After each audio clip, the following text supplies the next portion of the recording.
New at 11. Ralph. Well, thanks very much, Ken. The Pine Richland School District says it's seeking more information and documentation before making a final decision on whether a little Wexford boy with autism can bring his specially trained service dog to school with him.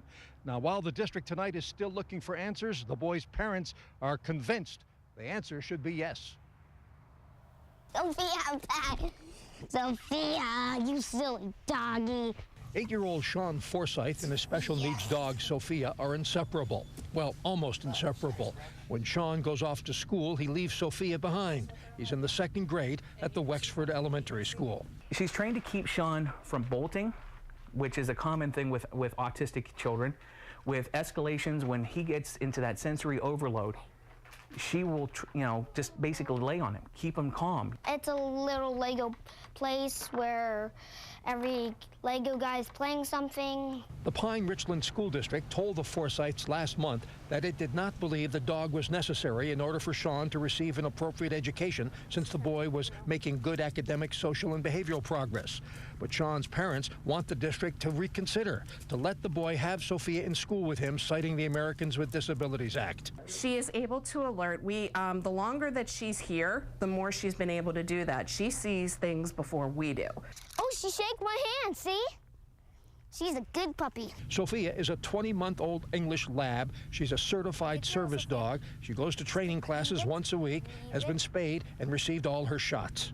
There's no doubt about it. I mean, she has just been an absolute blessing. Meltdowns that used to be 2 and 3 hours long are now 15 minutes, if that. We'd like to see Sophia everywhere where Sean goes because she's a great companion. Now, we should note that the Pine Richland School District provides special transportation for Sean to and from school, and the Forsyths say they're grateful for that because the request to bring the dog to school falls under provisions of the Americans with Disabilities Act. Certain criteria has to be met, and the school district says it needs more information before knowing for certain whether that criteria is in fact met. We're live tonight in Wexford. I'm Ralph Ianotti, KDKA TV News. Thanks, Ralph. There was a similar story 4 years ago in the Trinity School District in Washington County. The parents of a boy with autism wanted their son's service dog to be allowed in Trinity West Elementary when they dropped him off and picked him up.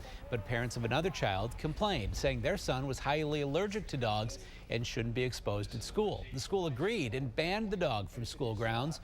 The boy with autism eventually transferred to Presley Ridge School on Pittsburgh's north side, where his service dog was welcomed.